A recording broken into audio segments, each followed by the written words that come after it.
Ladies and gentlemen, welcome back to the channel. It is that time again. It is time for another Alliance War video, and this one gets really quite close. Let's get into it. Okay, I'm just gonna cut to the chase on this one. I don't believe it's possible to get any closer to death than I do in this war without actually heading there. I genuinely do not believe it is possible to time it so perfectly. That would suggest that there was an element of skill or that it was deliberate. To get so damn lucky is probably a better phrase. But anyway, I don't believe it is possible to get as quite damn lucky as I did at the end of this war. But that's for the end of this war. Let's start off with the beginning, shall we? Kate Bishop versus Thing, Path 1. Boosting up a little bit. Shouldn't be too difficult. He has personal space regen. And we're going to hammer on in here. Bait out a heavy. 1, 2, 3. Bait out an SP1 if he ever wants to throw it. I'm finding Thing AI is very, very irritating at the moment. As one blocked hit and he's just straight into a heavy. Eventually we get it out of him. Full 5-hit combo, I imagine, straight into an SP1. No. We go for the SP2. It was worth guessing. Anyway. Bang. Nailing the perfect release. I still find I have to slow down time for that, which is annoying. Hitting him 3 times, and here he's just going to be allergic to throwing a special attack, which is considerably scary. Which is very scary given he's close to 3 bars of power. Much scarier than it needed to be for sure, and I've lost my damage, which is just fantastic. But anyway, counting up to 12 rock stacks, chucking off the L1. He's healing, can't match that. Even one cold snap with low rock stacks and energy vulnerability should be fine to finish this one out. As he drops down close to 10%, the regen's doing its best, but we're about to apply another cold snap. And there we have it. Thing will go down eventually. There we go. There we go. Nothing stopping boosted Kate Bishop. And this is the fight from the thumbnail.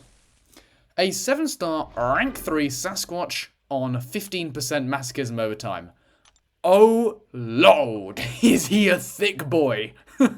Nearly 500,000 health every single time I place a debuff.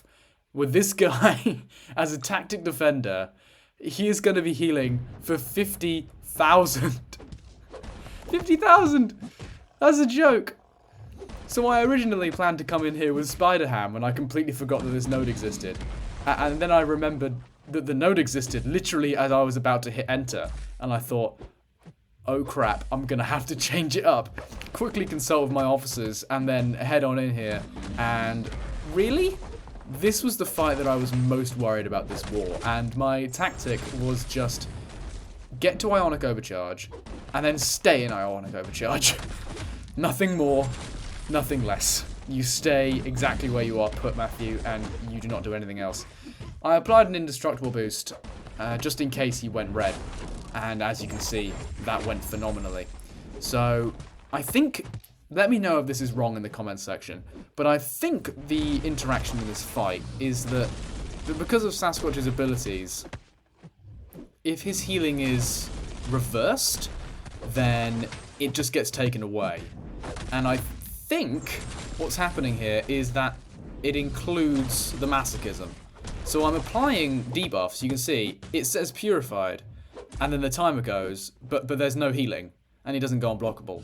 So Count Nefaria is a hard counter to this fight, and I was very, very lucky that he was left unbanned for this war, as the combination of his abilities, the node, and Sasquatch's abilities come together very well to neutralize the main threat of this fight, which would be a constantly healing 500,000 health meat shield with hair.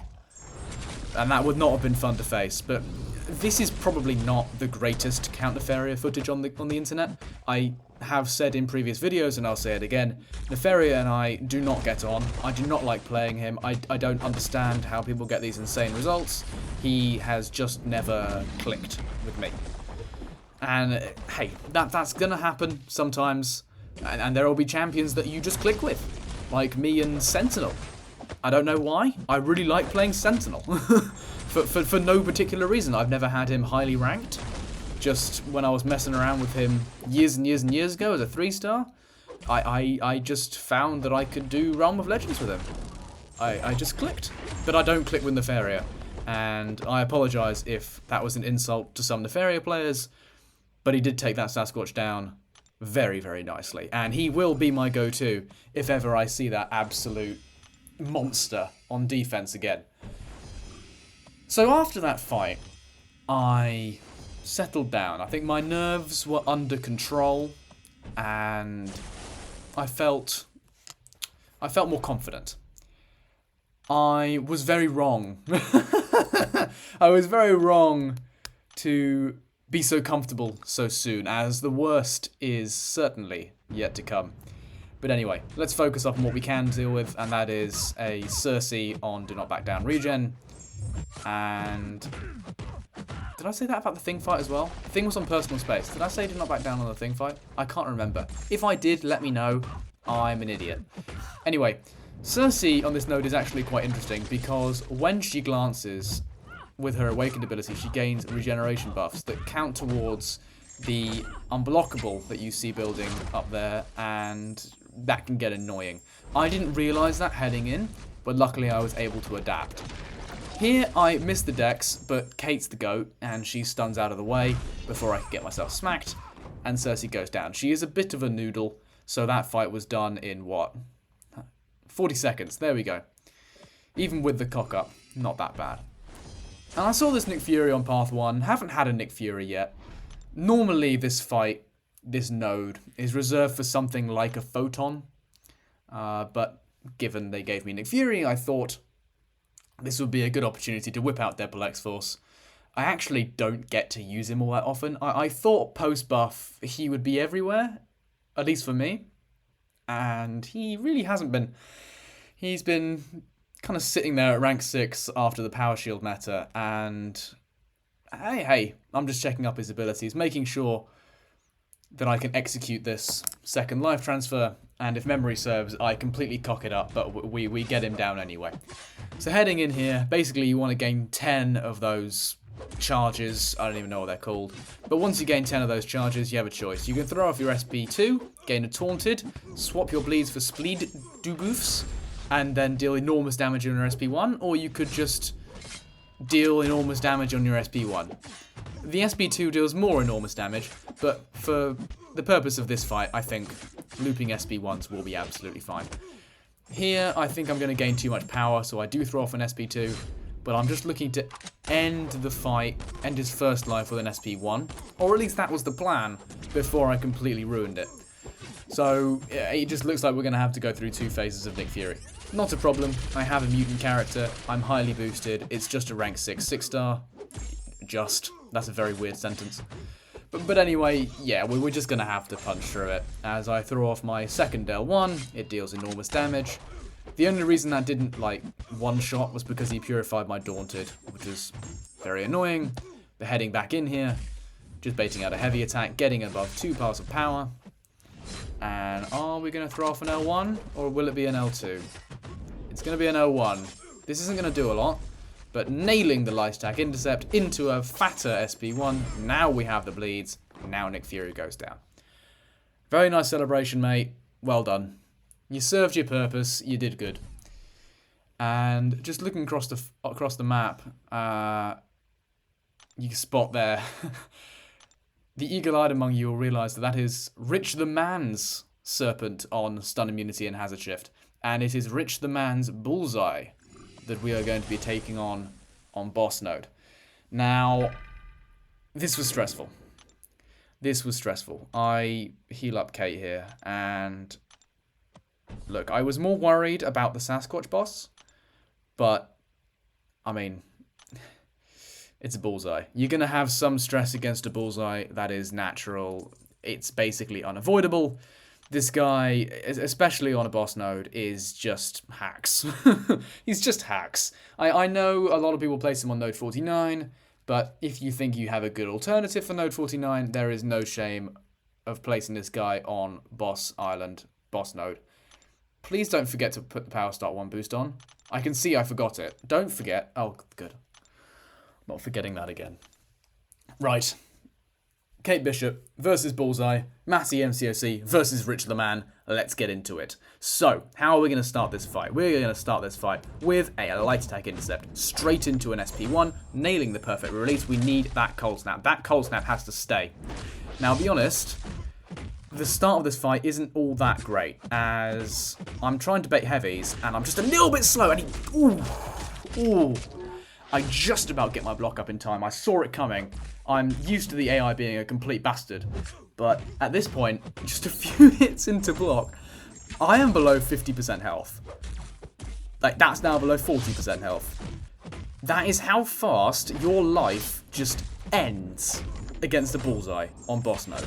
That is beyond ridiculous. And here, I'm going to have to dodge this. Bang. Nail it again. But I'm still taking over 10,000 in bleed damage just from not being bleed immune. Luckily, I get the refresh. I'm just within range. Now we're starting to level out on health, but anything can happen. I'm at 24%. He is below 20. We have one more SP2. Do I risk the dex? I don't, and I... Oof. With 1% health remaining. Get out with my life. If that grenade had reached me before he'd ticked down to 0, I would have died. I was probably, in terms of the size of my phone, about 1.5 centimeters away from death. That's about how far that grenade had to travel before it got me. Less than 2 centimeters away from dying to Rich the Man's Bullseye on boss node. Wow. Wow. Big stakes, raised heartbeats, a lot of stress, a lot of adrenaline. But good stuff. Good stuff. I am certainly taking a bit of a hiatus, bit of a break, bit of a sabbatical, vacation, whatever you want to call it, from Boss Island and specifically Boss Node. But hopping in game here to check on the war, and overall, it was a loss. It was a loss, but our opponents played very well, and it was very close. We had some problems in a battle group. A battle group did not clear. Obviously, this is not optimal, but I've been assured that this was a one-time event and will not happen again. Accidents do happen, and things will go wrong. Of course, ideally, in the event of these things occurring, there are backup plans in place, but even if we had executed this in the way we should have, it probably wouldn't have mattered. Our opponents played a good war and we would have lost even if we had explored. But that is just about all I have for you today. If you have made it this far, then thank you very much for watching, and bye-bye.